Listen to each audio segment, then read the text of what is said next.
Welcome to The Real Heal. I am your host, Dr. Renee Wallenstein, also known as the libidoologist. So if you're ready, let's get into it.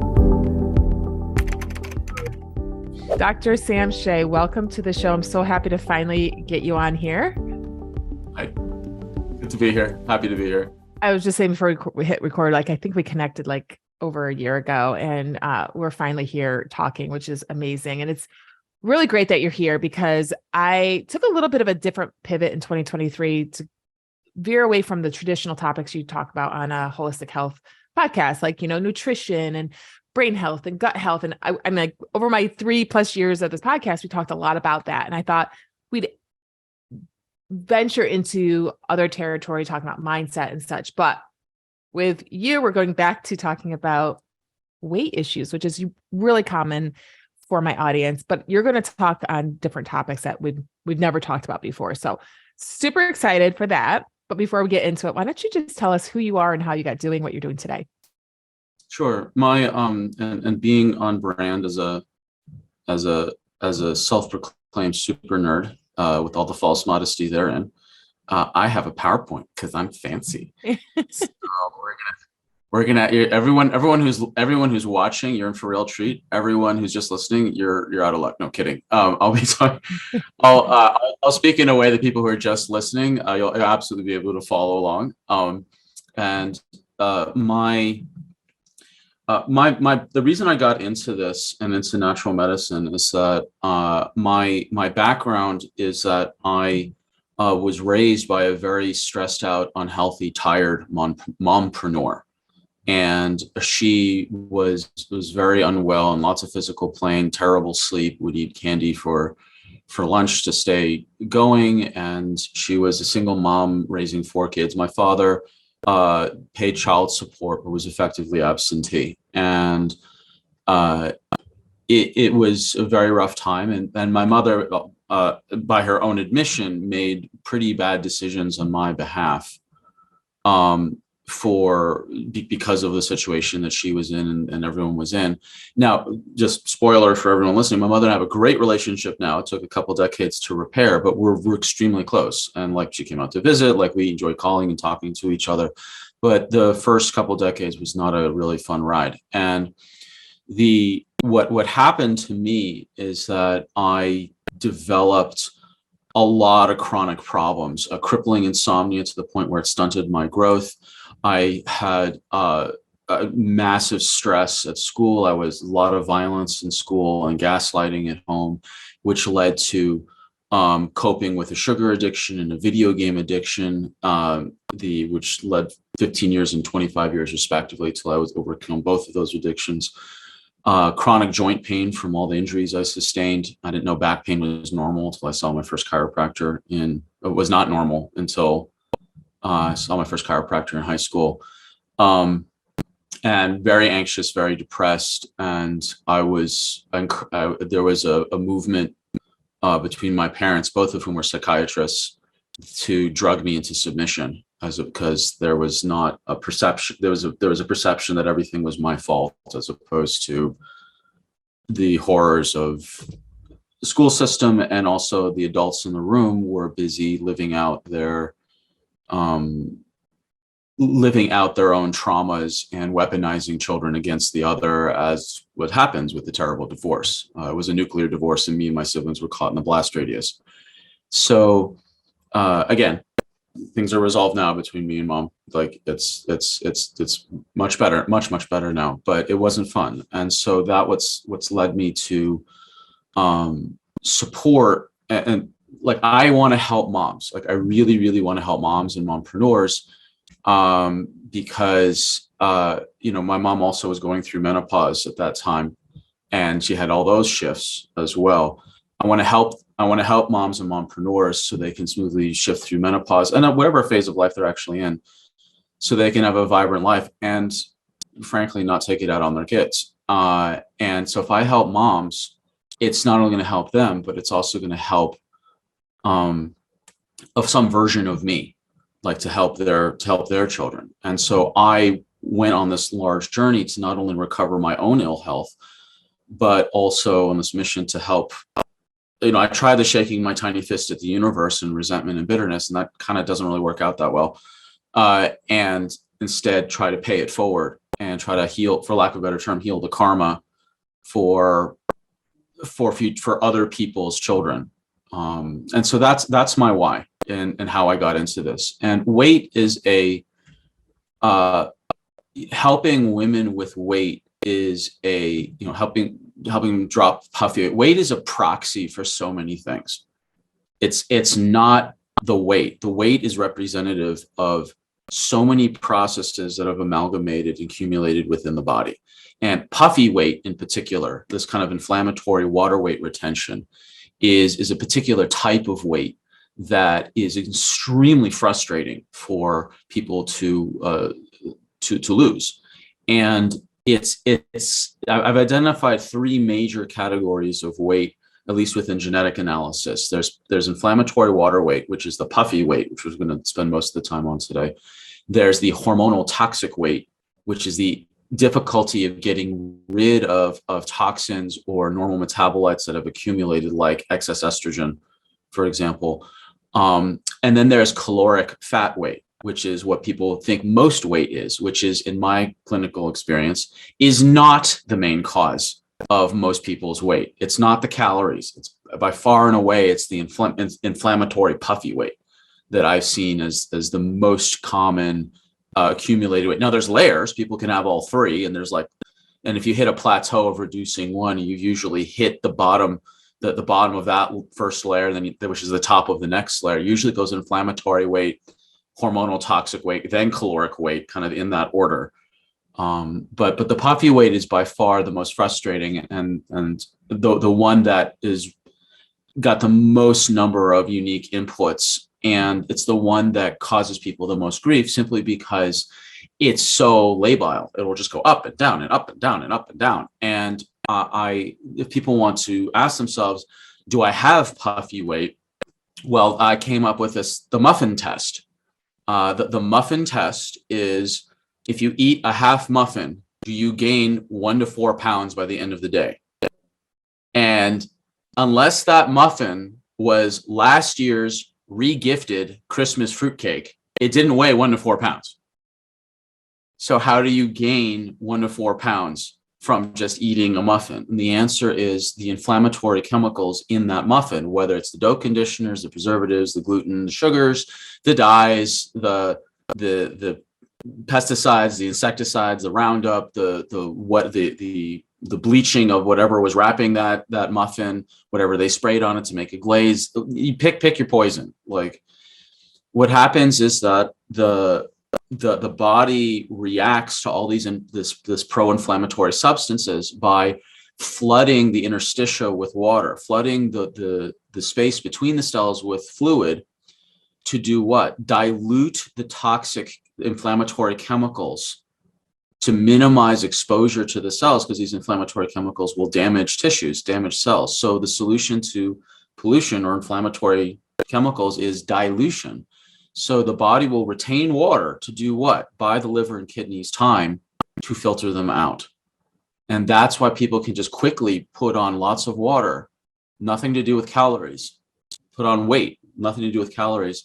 And then if they do things that are anti-inflammatory, suddenly they can drop the 1 to 4 pounds or whatever it is. And it doesn't follow a caloric chart. It follows, even these small little muffin things will massive amounts of weight to put on, but it's not calories, it's water. So that's kind of the overall picture of what puffy weight is. It's this rapid ascension and descension of weight based on seemingly trivial inputs. And it also has this aesthetic effect of like washing out your muscles and like making the face look puffier and having like your skin. It's like blubbery. It's like this watery thing. It's not like a hard piece. It's a different type of texture. And you feel kind of swollen, and no amount of an exercise can sometimes make it worse. That's the other thing, that sometimes people, based on their genetics, they're so pro-inflammatory. Like some people have way more propensity for inflammation than others. that if they over-exercise, they actually become pro-inflammatory net, and they start to put on weight from exercise, which is, you talk about demoralizing. Let's talk about putting on weight from exercising. I've lectured at genetics conferences on, quote, exercise-induced obesity, which is a real mind spinner, but it's a very specific combination of genetics that makes people hyper vulnerable to pro-inflammatory states, of which excess inflammation can be triggered, and then it creates the whole water retention, not from something you ate, but from creating inflammation from too much exercise. So the inputs can be many, but the response is very similar to this inflammatory water weight.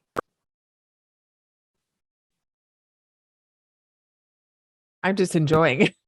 Okay. This is great. Yeah, no, keep going. Yeah, no, you're speaking to myself and my audience that like, this is something I see a lot with my clients as well. And I think a lot of women experience, especially the older we get. So keep going. Okay. I will keep soldiering on.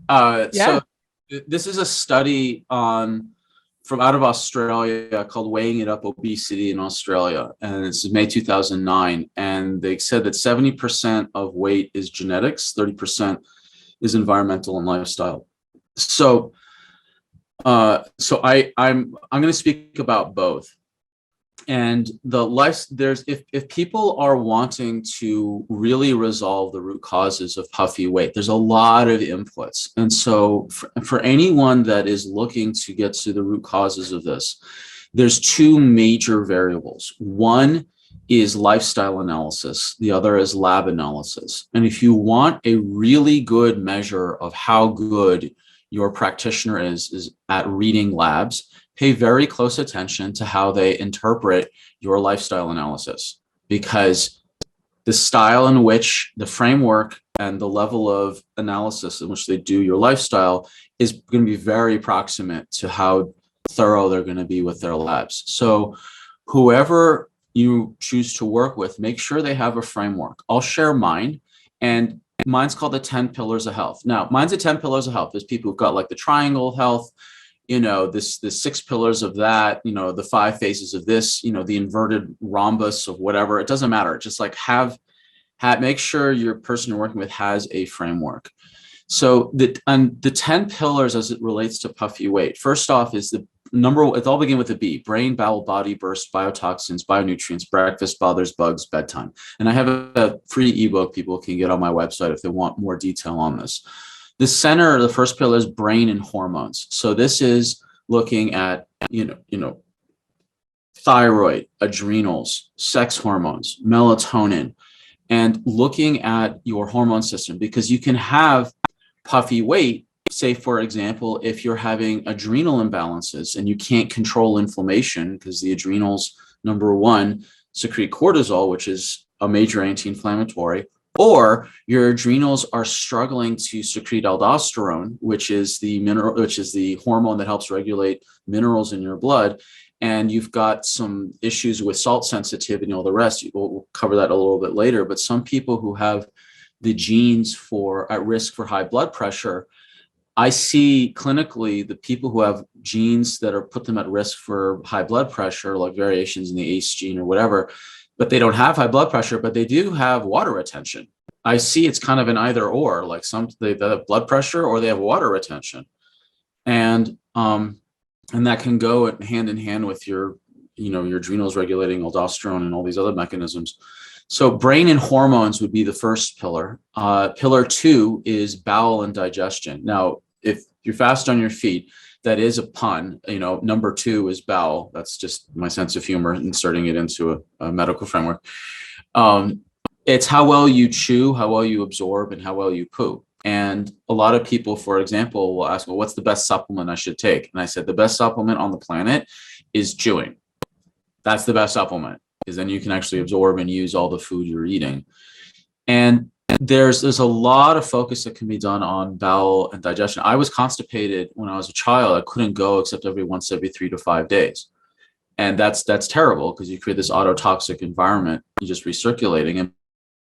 And my pediatrician said it was, quote, normal. So and functional testing will apply bowel, like just doing gut tests, etc., in this bowel pillar. Third pillar is physical body and genetics. And as it relates to puffy weight, this is where old injuries or acute injuries or unresolved issues or not completely treated injuries can create this chronic inflammation. Like if you got joints misaligned, and they're just kind of these small little nituses of inflammation. I put also in the physical body. Bad dental work will ruin someone's life. I put that in the physical body. You can create little pockets of inflammation just with bad dental work. I also put genetics in the physical body pillar because of the phenomenon of twins. Twins have the same body, literally, because they have the same genetics. So there's posture will affect here as well. And if you see, how can possibly posture relate to puffy weight? Well, if you have poor posture, you're creating a chronic stress response because neurologically, I used to have a background in functional neurology. I was a functional neurologist for 8 years before I switched to full-time virtual coaching. And, your posture affects your nervous system. And if you're hunched over, like at a desk, you're imitating a stress posture. Like you're guarding, you're protecting your neck and protecting your vital organs. And your posture informs your neurology, which then has a reciprocal relationship. Like you think you're under guarding yourself, like you're in a defensive posture. So you'll have a chronic stress response, which will then affect like your adrenals, which will then affect cortisol and puffy weight. So there are meaningful connections to puffy weight, even something as seemingly disconnected as posture. Fourth pillar is burst, which is the only B word I can figure out for exercise, burst exercise. I mean, I'm open to the suggestions, but I couldn't find any.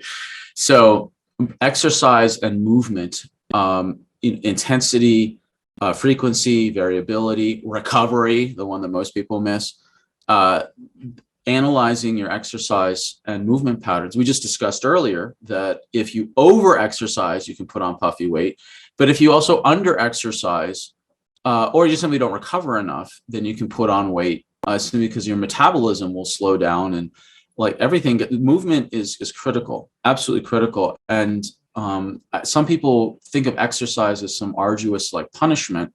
And for these people, I say, don't think of it as exercise, think of it as movement. And like, oh, it's movement, I can do movement. And so it's like this word game that can help people just not think of it as exercise. Fifth pillar is biotoxins. This is kind of self-explanatory. Anything that weakens your metabolism, heavy metals, petrochemicals, environmental toxins, preservatives, everything I mentioned in the muffin test, it's all there. Inflammation, everything this list, unfortunately, is just getting larger and larger and larger every year. If you want to get depressed about the state of people's health, then focus on this pillar because it's just getting bigger. The sixth pillar is the most controversial pillar, is bionutrients. It's diet and supplements and things you metabolize. And this everyone's got 5 opinions. And I put in things you metabolize. So it's not just nutrition like fatty acids, amino acids, vitamins, minerals, antioxidants, glyconutrients, whatever. It's also oxygen and sunlight because you literally metabolize those as well. So what do you metabolize for your benefit? That includes oxygen and sunlight. And the good news about bionutrients is that there's lots of testing available now, including genetics testing, to actually identify, are you keto? Are you paleo? Are you Mediterranean? Are you high carb? And the shades of gray in between all of them. There's 4 shades of gray with Mediterranean, for example, 3 shades of gray with paleo. And you can test that genetically, and we can all stop arguing with each other. And then you can use functional testing, like advanced mitochondria testing, or like the ion panel from Genova, or any of these other OAT tests, to find out what micronutrients you're actually missing, as opposed to chasing shiny supplement syndrome. It's like, oh, look, I read an article in this new magazine that tells me if I don't have this supplement, I'm going to die in the next 5 minutes because it's all the research says so. Well, the research is valuable, but the research is looking at bell curve populations, and you are not a bell curve. You are a series of thousands of bell curves, and you are on different points of all of those bell curves. And the point of testing is to figure out which bell curve you are relative to a specific thing that you can control through lifestyle and dietary change and make those changes, as opposed through the very convincing sounding books, podcasts, television shows, and advertisements that tell you to get this like specialized goji berry juice to snort up your left nostril. It's like the snortable goji juice may be useful, but you may want to have a test to see if you need that. So you can figure out diet, and you can figure out what nutrients you need through testing and not bickering. The seventh pillar is breakfast and routines. Now, I made this pillar because I recognize that the sickest group of people I have ever worked with as an entire demographic were night shift nurses. The most unwell by far none, because their routines were all over the place. And so everything got thrown off. So I'd say that having a solid breakfast and solid morning routines is critical. Now, there's some people, can already hear them screaming into the screen that like, wait a minute, I'm supposed to do intermittent fasting and skip breakfast. And I say, if you're a female, no. No, if you want to skip a meal, skip dinner, or do time restricted eating where you have breakfast and have a really early dinner. And I was literally just interviewed on a summit for fasting for women like last week.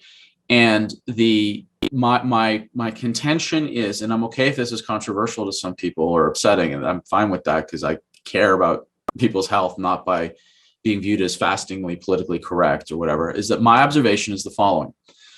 The majority of people who endorse skipping breakfast are 20s to 40s financially solvent tech entrepreneur males. Those are the people, right?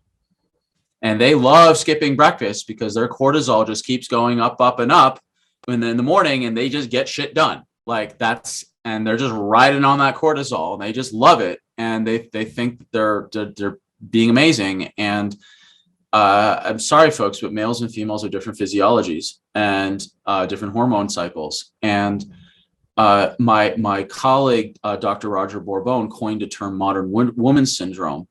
And modern woman syndrome is that you've got to be the head of the PTA, have a family, run the business, be kick ass, run your Instagram page, cook all 3 meals. You got to do everything, and the adrenals burn out.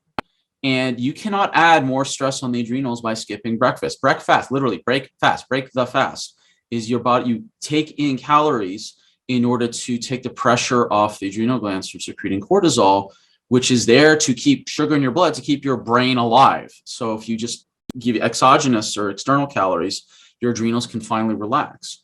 So I do not endorse skipping breakfast at all. And I have my, I believe, valid justifications for that. So, and that relates to puffy weight, because if you skip breakfast and you have bad routines, your stress levels will go up and then create problems for your inflammatory control. 8th pillar is bothers, which is the only B word for stress I could figure out. And that's, family stress, relational stress, you watch too much news of whatever political stripe, clutter, for example, any type of stress, it's additive and cumulative, old traumas, current traumas, projected traumas, whatever it might be. Those all add up, ramp up the stress response system, cortisol. We're all seeing patterns now of relating to puffy weight. The 9th pillar is bugs, hidden infections, and mold. I put bugs, hidden infections, and mold in a separate pillar from bowel, even though we do lots of functional testing for gut infections, because mold is a thing. I practiced in New Zealand for 8 years. Mold hell central. Your little island surrounded by water on all sides with very crappy building materials, and you get mold everywhere. And mold will ruin anyone's life if they're genetically vulnerable to it. And that causes lots of inflammation and lots of puffy weight. And hidden infections in the gut. Your gut has the majority of your immune system. And if you create this, you create this internal high stress environment on your gut, like it's under attack by things that are gnawing on the organs, or eating your calories and nutrients on your behalf, or digging around and causing irritation. You're creating a pro-inflammatory environment that can just spread the inflammation around. The last pillar, bedtime, is for sleep. And so it's duration, consistency, quality, depth. Again, I was a crippled insomniac for 12 years before I figured out how to resolve my sleep. My next ebook is going to be on sleep. This is critical, especially for dealing with puffy weight, is because you heal the most when you sleep, you detox the most when you sleep, you clear the most inflammation when you sleep, and you can repair. All good things happen when you have really high quality sleep. So this is the 10 pillars of health. It's my framework, but whatever coach you or practitioner you work with, make sure they have a framework, because how well they think about your lifestyle is emblematic of how well they're going to analyze your labs. And when you analyze the 10 pillars or whatever system it is, your practitioner should give you a list of prioritized lifestyle changes you can do right away. Like sleep is pillar 10 for teaching purposes, but it's almost always priority 1, 2, or 3 when I'm actually working with someone, because most people's sleep is like the biggest lever we can pull right away to improve. So these are the 10 pillars of health. And then in context, this slide, and if you are listening only, this is the one slide I would encourage you to go onto YouTube or the Clips channel, because this is all of functional medicine in one slide. This is like 20 years of my career in one slide. This explains everything. So this is the cycle of burnout, chronic illness, and puffy weight. So in the top left corner, you have bad lifestyle choices or bad circumstances. Now, when I say choices versus circumstances, I grew up at 6 years old. I was having SpaghettiOs for lunch at school. All right. Now, is that a choice or a circumstance? At 6 years old, that's a circumstance. That's not a choice. Some people, when they're older, that's also a circumstance. They don't have a choice given their situation. And for a lot of people, it is a choice in their adult years. So the issue is that your body doesn't give one hoot if it's a choice or circumstance. It's going to cause problems either way. Whether it's a choice or circumstance, bad lifestyle situations, voluntary, involuntarily, are going to create repercussions. And those repercussions, there's 4 major repercussions that you can have. Now, which of them is determined by your genetics? So you have a bad lifestyle choice, filtered through your unique genetics, becomes outcome, one or more of the 4 major consequences. You have inflammation, blood sugar dysregulation, tissue breakdown, or free radicals, or some combination. People can have different amounts of different ones depending on your genetics. This is where genetics comes in. Genetics will filter your lifestyle choices and circumstances along your genetic fault lines. Everyone's got different genetic fault lines. So then if you have chronic adaptation, you've got one or more of these 4 adaptations. If it's over time, that chronic adaptation filtered through your genetics will then affect one or more of the 3 main organ systems. There's more, obviously, but there's 3 main ones: your brain hormone system, your gut digestion system, your liver detox system. They will be damaged. And if you've got enough damage, again, interpreted through your genetics, enough damage will then create symptoms: weight gain, fatigue, low mood, indigestion, hot flashes, cravings, insomnia, chronic pain. Then symptoms, and then I found this little sad kitty. I call this a little symptom kitty with his paw over his tum-tum, looking very sad. This is the symptom kitty. So symptoms lead to coping with bad lifestyle choices: sugar, video games. I'm speaking about myself. Staying up late, stressing out, etc. Comfort eating. Bad lifestyle choices then lead to more adaptation, leads to more damage, which leads to more symptoms, which leads to more coping, which leads to more adaptation. Round and round and round it goes. This is the entire cycle. So what we do is we look at the lifestyle choices and circumstances through a framework. Mine's the 10 pillars of health. And we give people the exact lifestyle changes to make in order of priority in a winnable way.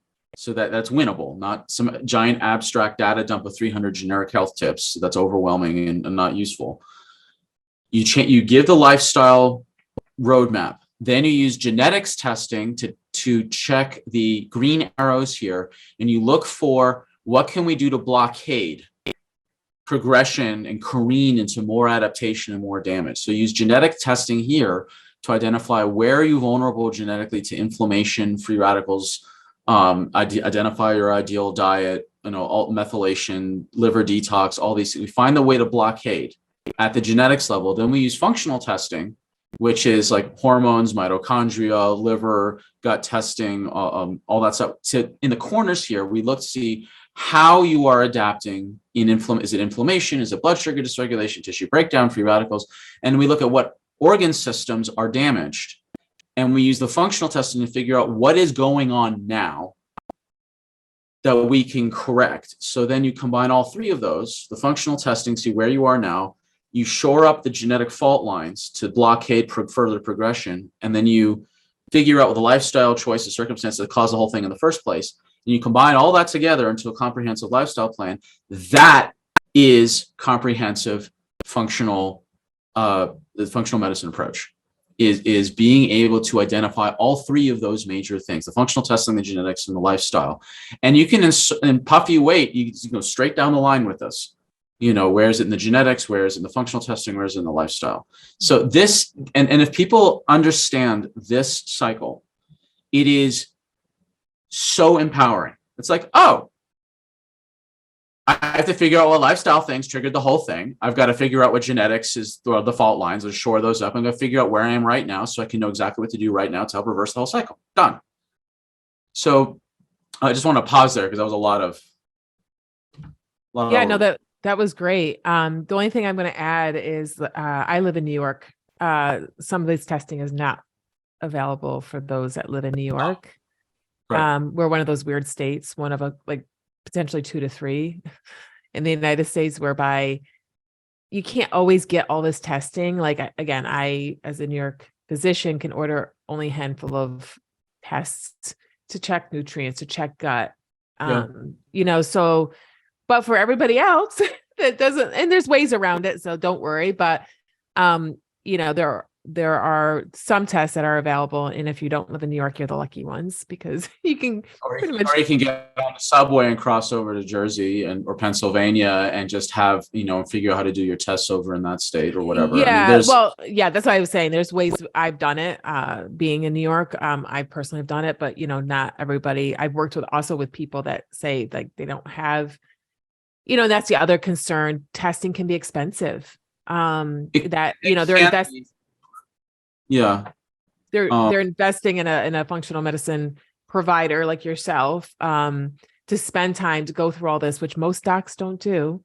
And then on top of that is the cost of testing, which I love testing, don't get me wrong, but that's a big thing I hear from clients I work with is like, they're using their last penny to pay to work with a provider, and then now they have to shell out more money to testing. So, if you're going to get, say, 2 to 3 tests, like what are, and again, I know it's individualized. I practice individualized medicine as well. Like it's all personalized to the individual as far as prioritizing, even like maybe you don't get them all at once. Maybe you prioritize 1, 2, 3, but what, in your opinion, are the biggest heavy hitters when it comes to optimizing health? So there's some meta. I'll answer the question on the specific testing, but then there's a meta issue to address the entire issue around investment. So, the way that I reconcile the reality that functional testing at this point in the healthcare system is kind of only accessible to a certain set of strata. And that's just the way the medical system is currently set up. It used to be in ancient China that the acupuncturists, Chinese medicine practitioners, they were only paid when people were healthy. And then if someone got sick, that family stopped paying them. And so the incentive structures were flipped. Mm-hmm. So we're in the current system that we're in. And the way that I reconcile this very real financial schism is that I work with a certain minimum number of people. Not minimum. I work with a limited number of people just due to the nature of the depth that I go into, the amount of time I have available. But the way that I try to help on a larger scale is I educate and teach for free on YouTube channels and podcasts and writing like actual physical books. And how can I scale all the lifestyle stuff that I've put together over the several decades I've been doing this in a way, like making a 10 pillar thing, like just like, here's all the main questions, here's the lifestyle changes that are associated to look at. So there's ways to scale the practical side of things, while we figure out a way to make the testing more accessible. And so that's how I reconcile this reality, is I try to educate at large while working with a few. So in terms of the best types of tests, there's a couple considerations. So people benefit from testing for two reasons. One, what's on the test? Oh, I didn't realize this number was off, or I'm headed in this direction. I didn't realize it. I now need to correct course and do this thing. The other, and that's what is on the test, is of great value. But the other half of the value of the test is that they just invested in the test, and you could have told them, without them spending a nickel on adrenal stress testing, that they've got to deal with this stressor in their life, this stressor in their life, this stressor in their life, and this stressor in their life. But they wouldn't listen unless they actually did a test to see that their numbers are way off. I see this more with men than I do with women, that the men, they refuse to acknowledge that there's something wrong with them unless they see data. And half of the value of the test is they just did the test, now they're paying attention. So when you ask me, like, what are the best tests, I'll answer it in two ways. One is, only invest in the test that will meaningfully change your decision tree in what they should do. Now, if they should do something that and they know they should do, but they won't unless they see a test, then run that test. Because that's the psychological lever you need to pull. Even though both of you know you don't need to run the test, they won't do a thing unless you run the test. So that's one consideration. The other thing then there's the actual, what are the best tests? Now, there's circumstantial things. So if someone, for example, you suspect is in a moldy environment and they refuse, or their housemate or their spouse refuses to acknowledge the mold issue, then in those situations, like, you run the mold test, because you will not win against mold. You won't win. You've got to deal with those kind of really epic sledgehammery problems that is just affecting everything. So there's those situations. But I think from a general health standpoint, I would be checking, when in doubt, check gut and stress systems. Those would be the basic two. If you've got meaningful hormonal things that are obvious, like signs of hyper or hypothyroidism, or like weird menopausal changes, then shift into hormone testing as well. But in general, I have trouble thinking of anyone who doesn't need some sort of adrenal and gut testing. And then there's some really basic phlebotomy draws that you can get, whether it's a CMP, a CBC. You can get anemia, especially for women, getting an anemia panel that includes B12 and folate. I'm a big fan of hemoglobin A1, getting like blood sugar, like fasting insulin, which most people don't do. You want fasting insulin, fasting glucose, hemoglobin A1C. I check serum lipase and serum amylase just to see if they can actually, how their pancreas is doing, just from blood levels. Vitamin D, of course. There's a number of kind of broad spectrum blood panels that people can get that are just kind of available almost anywhere. That's what I would say. Got it. What about your take on checking for like heavy metals or food intolerances? So that again would be circumstantial. That would be based on the intake of biotoxins. Like, do they have a meaningful history of heavy metal exposure? Like if they're in Pennsylvania near all the coal, or they had a lot of mercury fillings in their past or present. Were they around a lot of pesticides and farm chemicals and agricultural sprays and things like that? So that I would put in the category of mold. I mean, I have in my 5 categories of testing.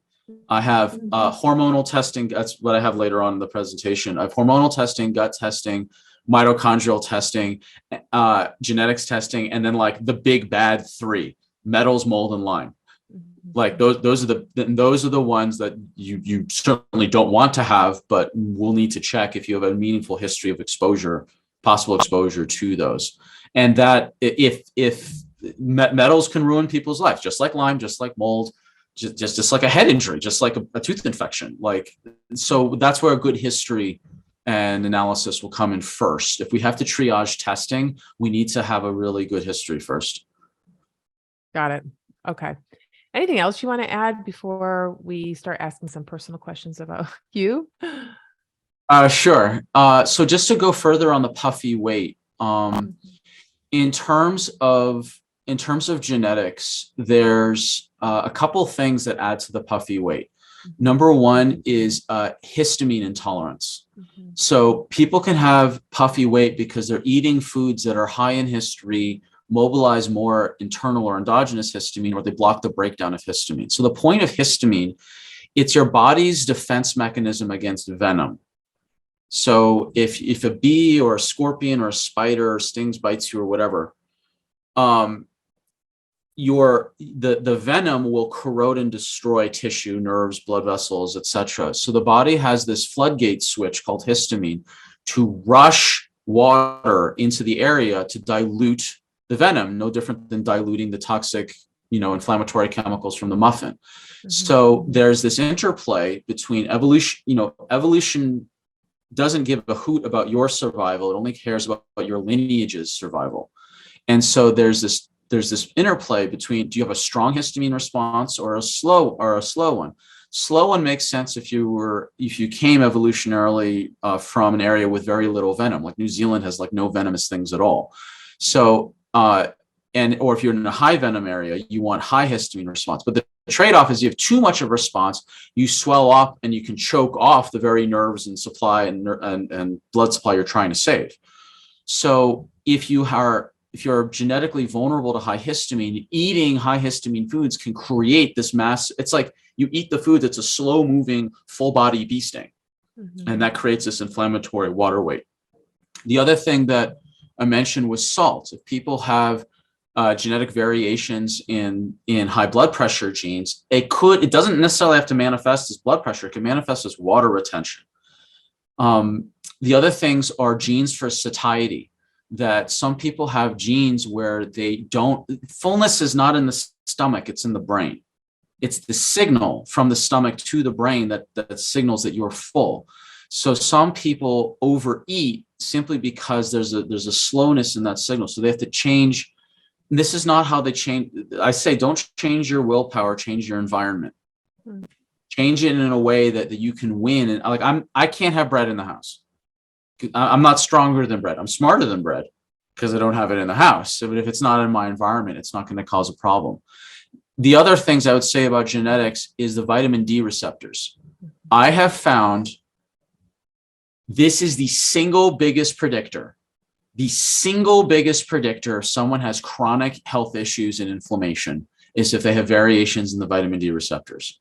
I have had only one, at most two people ever that I've ever done genetic testing on that had normal wild type green dots in vitamin D receptors and had really bad health problems. And those were caused by like severe trauma plus physical injury, not chronic things. So the vitamin D receptors I test for a very specific type of 150 or so genes that are the highest priority in terms of health. I don't check what percentage Irish you are. Like it's like, what are the most important genes? VDRs I put like really, really high on the list. Yeah. And then I have an issue with that receptor. Yeah, me too. This is me. Yeah. Like I've got double, I got VDR and VDR 1 and 2. I've got red. So it's one of the reasons why it explains why I was so unwell and what I have to do to stay well. Yeah. And then the last things are just quickly, like for people who are new to functional testing, hormone testing is 3 major tests: adrenal tests, Dutch test is another competitor out there that checks for all the sex hormones, and thyroid. And it's more, functional testing is not TSH only. It's actually a bunch of other tests as well. There's many different labs that are out there. You've got gut testing, which is roughly 3 main tests. There's the big gut test, of which The main ones are GI Map, GI Effects, GI 360, and CDSA. You've got SIBO, a couple different companies of that. And then you've got the entire morass of food sensitivities and intolerances, and everyone's saying my food intolerance test is bigger than yours, whatever. Like those are the three main gut tests. Then you've got mitochondria and supporting systems. And supporting systems is a very big topic. So this is, your OAT test, your organic acids test, Organics Comprehensive Profile, the OMX from Diagnostic Solutions Lab, the Genova's Ion Panel, Genova's Nutrival, Genova's Metabolomics, all these different things. What they're checking for is, how is the health of your mitochondria? The more advanced tests include fatty acids, amino acids, some heavy metals, some minerals, inflammation markers. And then you want to pair that with blood chemistries and iron, because your mitochondria don't work without oxygen. And you need to make sure you've got the other blood chemistry markers that pair with it. And there's lots of labs that do that. And as I mentioned before, there's the really chronic bad stuff like mold, metals, and Lyme. Great Plains and Vibrant Wellness have mold tests. Quicksilver Scientific has great metals and minerals tests. There's Doctor's Data. Vibrant Wellness has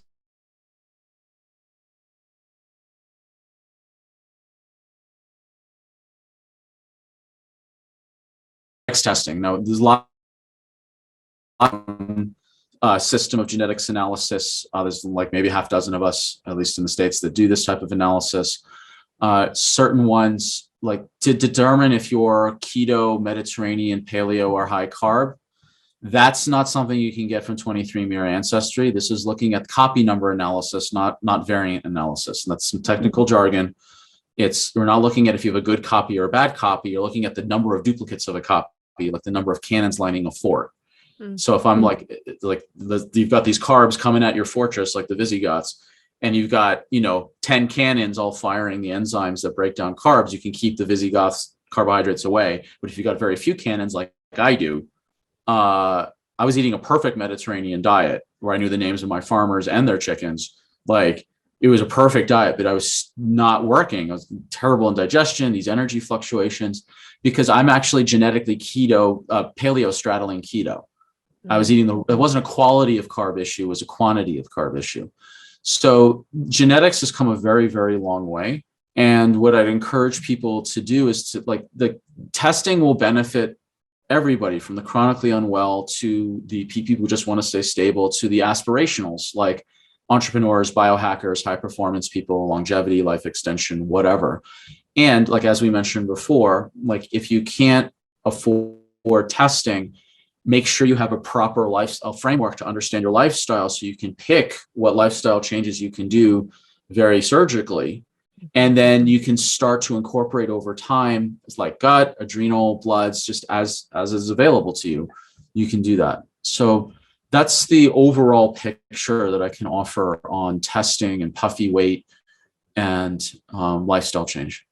That was great. Thank you. And I'm sorry, can we just go back with I know a lot of listeners are going to be like, okay, how do I figure out what diet is best for me? That's just not one test. You said it's not like a genetic test. Is that correct? Oh, it is a genetic test. Yes. So genetic testing, so figuring out the best diet, there's actually 5 layers to figure out the best diet. That's another framework we can talk about it. But the foundation is genetics. Like, where are you genetically optimal? Are you genetically optimal as a paleo, as a keto, as a Mediterranean, or a high carb? And then genetically, do you have genetic vulnerabilities to say like histamine foods or dairy or gluten or whatever?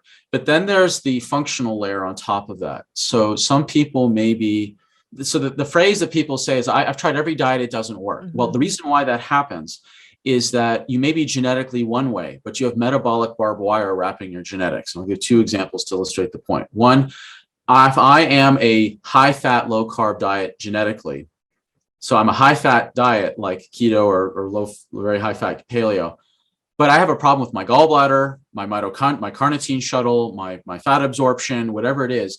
I can't use that fat that I need genetically because I have a problem metabolically. So that's metabolic barbed wire. If I eat high fat, it's good for my genetics, but I can't use it, so I feel crummy. But if I go low fat, I can handle it from a metabolic standpoint, but it's bad for my genetics. So I end up feeling bad no matter what. On the reverse side, if I'm genetically high carb and I've got, say, I don't know, a candida infection, If I eat high carbs, my genetics will like it, but the candida will bloom, causing all sorts of problems. If I have low carb, it'll suffocate the candida, but my genetics will not be being happy. So this is what I call metabolic barbed wire, wrapping your genetics. And this is what people can struggle with. I've tried every diet, it doesn't work. And the answer is you got to do functional testing first to figure out where this metabolic barbed wire is. And then you defang that barbed wire first. Then you go to your genetic optimal after. And that's how you handle that particular situation. The next layer above that is personal preference around diet, because people have realities around their personal preferences. You got to adapt, with what's realistic. Yep. Then you've got accessibility issues, because some people are in food deserts. Not everyone lives in like Santa Cruz or Boulder or places where there's just organic food just everywhere. And if you're traveling or if you're out for lunch or social events or work events, like you have limited accessibility that way. So you got to manage how you're able to access food. And then the final thing to consider is what I call like earth or world aspects. So how you interpret your beliefs, that how your food choices affect your politics, your environment, and your economics. And everyone's got different opinions on that. And so I would say, I recommend people would first figure out their genetic optimals. That's the foundation. Then adapt your wider concerns to that and figure out if you're struggling with diet, no matter what you do, then you probably have metabolic barbed wire wrapping your genetics. Great. Yeah. And you did a YouTube on this on your channel. Is that correct? I have a whole playlist devoted to genetics on my, perfect. That's the most important playlist on that channel for sure. Yep. I saw it towards the top of the list. Yeah. So if you want to take a deeper dive into this, we'll make sure we link up your YouTube so they can go binge on all things optimal diet for them. So last question, or actually last two questions, talking more personally about you. Do you have, I think as part of your pillars are routines. Like, do you personally have a morning routine and or an evening routine? Yeah. So the importance of routines, I say for people listening, have a routine. How big and how complex, that's up for negotiation, but have a routine. So my morning routine is that I wake up and I have a specific adrenal liver supporting tea blend, and I have my tea, and then I put on a rucksack, a 30-pound weight, basically a weight vest, and I walk my little French bulldog for 30 minutes while listening to something that's inspiring or empowering or aspirational to me. Or I do something like the work of Byron Katie in my head, or work on something that I'm struggling with, so that I can start the day with a clear mind. And then I come back and then I do more of, I alternate between using resistant band training on the odd days, and on the even days, it's more like rehab. So I do resistant high intensity interval training, but I have a day off where I'm doing kind of more rehab-y type stuff. So because I'm very pro-inflammatory in my genetics, so I need to make sure I have, consistent time off to rest.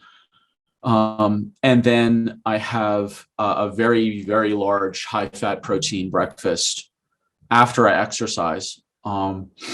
And then I'm reviewing the stuff that I need to get done during the day. And that's basically the morning routine. I'm shifting it more to include, I put in breathing techniques and other stuff woven in there, but I'm moving more towards adding some more contemplative, more equanimity inducing practices in the morning. And in the evening, I have a routine of making sure I've changed all my lights to red light. I have like those multicolor bulbs. Like 8:30, I have an alarm that goes and shuts all the lights to red. And then like have the little like nerdy space engineer glasses on that filter out blue light. And I make sure that I have a short hot shower before bed to artificially raise the temperature of the surface of my body, which will then cool, the blood will go to the surface of the body to cool the internal core, which will then trigger a sleep signal to help me go to bed. And I use also, because I'm on the spectrum, can you tell? I'm on the spectrum. I also sleep with one of those hug sleep sleeve thingies it's like I feel like I'm being held the entire night. So there's other things I can fill in also, but that's kind of the basic gist of it. Light management and temperature management and time management are key for having a good sleep routine. I love that. That's great. And that's doable. I think, listeners out there can say, oh yeah, maybe they'll adopt one or two. Like that resonates with me. That's something I'd like to do as well. So thank you for sharing, because I always love tapping into my experts' brains to figure out what makes them tick and high performers. So last question, because this was just an amazing interview. And I thank you, because I think the listeners and the viewers on YouTube will get a ton of value out of this conversation. And again, you can go to Dr. Sam's YouTube and definitely find more. Oh, and his ebooks. I got some ebooks here. Lots of ebooks. Yeah. I've got 3 ebooks on my website, drsamshay.com. And then people they can schedule, if they feel like they want to have this very focused functional testing based lifestyle, very, very in-depth analysis. If they like how my brain works and they want this type of analysis, then I have an application call that people can schedule on my website if they want to work with me directly. Got it. Last question. What is one thing that you know now that you wish you knew? I say 5 or 10 years ago, but you probably will go back further, but just one thing that you know now that you wish you knew back then. This test. I wasted so many years not getting the data. Test. Get the testing if you can afford it, and you can invest in the time that's required of it and logistics therein. I chased, the reason I came up with the 10 pillars of health is because I was chasing natural health magic bullets. I was like, oh, this sounds good. I'll try this, and I'll try this, and I'll try this, and I'll try this. And it wasn't working because I realized that what I found people who struggle chronically, whether it's weight or otherwise, they have a minimum 7 out of 10 pillars crumbling. And most clinicians, if they're honest, are really good at 1 to 3 pillars and kind of good at 3 more and not so good at another 4. If you got 7+, you're sitting on 7 tacks and you remove 3, you're technically healthier, but you still feel bad. I had all 10 out of 10 crumbling. When I actually analyzed myself in the 10 pillars, all 10 pillars were disaster. And instead of chasing one thing at a time, I needed a framework in which to put them all together and figure out how to coalesce the most important things from each pillar, and then use testing to figure out where the pillars were cracked that needed specific ways to fill in the cracks. And I hurt myself, honestly. I wasted tons of money, tons of time, and a lot of my life force trying to chase after individual things. And this is how I came to this model. It's because I was patient 0 in all of this. Love that. Well, thank you. I appreciate your time. It was great. I learned a lot, and can't wait to share this with everybody, listeners, and get you a bunch of new people following along and getting at least at a minimum educated on optimal health. So thank you. And thank you, Renee, for doing this. It's like I really appreciate anyone who's devoting their time to educate people publicly. I absolutely admire, and I love our community of. We just want to share and help people, and just because we are providing information that's not normally available, and how can we empower people? So thank you for doing this. Thank you.